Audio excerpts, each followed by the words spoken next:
Here is my audience.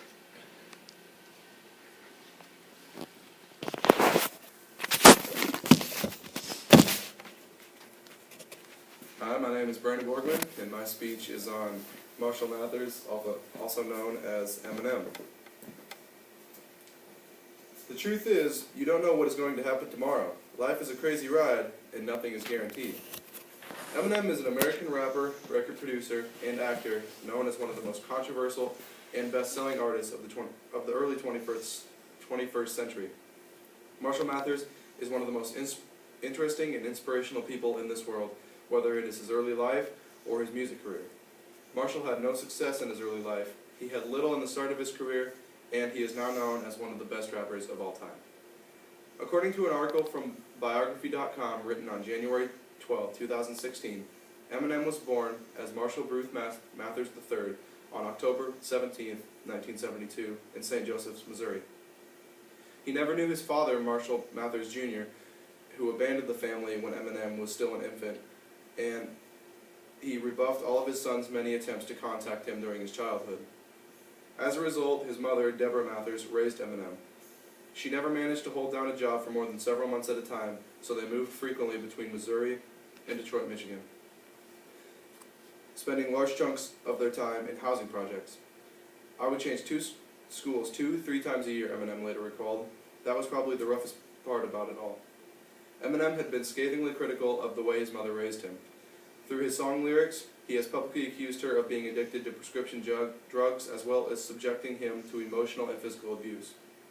However, Deborah Mathers has denied all such accusations, and in 1999 she filed a $10 million defamation lawsuit against her son. They settled the case for $25,000.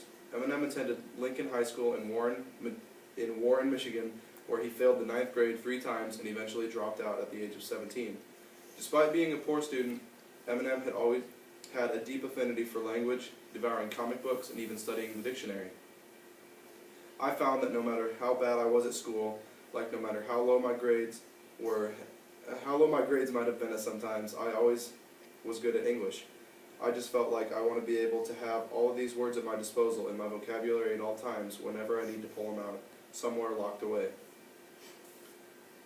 Marshall failed early in his career, but due to his persistence and hard work, he eventually started heading down the road to success.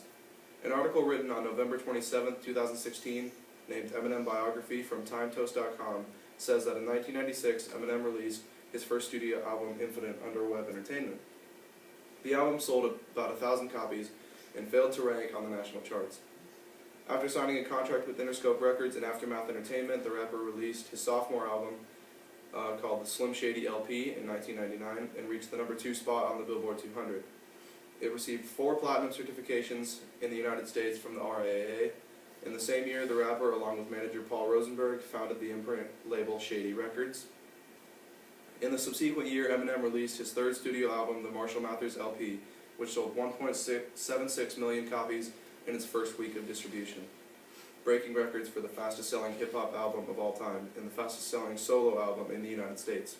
With more than 10 million copies sold, the album was the 3rd best-selling record of the year in the United States, where it also earned 9 platinum certifications. The lead single, The Real Slim Shady, became Eminem's first song to enter in the top 10 Billboard Top 100. Stan was the most successful single outside of the United States, while it failed to reach the top 50 in the rapper's home country. Information from WealthyGorilla.com in an article written by Dan Western on March 28, 2015, says that for the next several years, Eminem recorded very little music and was largely consumed by personal problems. Eminem and Kim Mathers divorced again several months later and began protracted and ugly and highly public custody dispute over their daughter Haley. Meanwhile, Eminem slipped further into alcoholism and addiction to sleeping pills and prescription painkillers. In December 2007, he overdosed and nearly died. If I would have gotten to the hospital 2 hours later, I would have been killed. By early 2008, Eminem managed to kick his addictions to drug and alcohol and return to recording music. He released his first album of new music in 5 years called Relapse in 2009. His most acclaimed album in years, Recovery, struck a somewhat gentler and more inspirational tone than his previous music. Eminem said, "I don't want to go overboard with it. but I do feel like that I can help people that have been through some similar situations. The revealing album won Eminem a Grammy for Best Rap Album.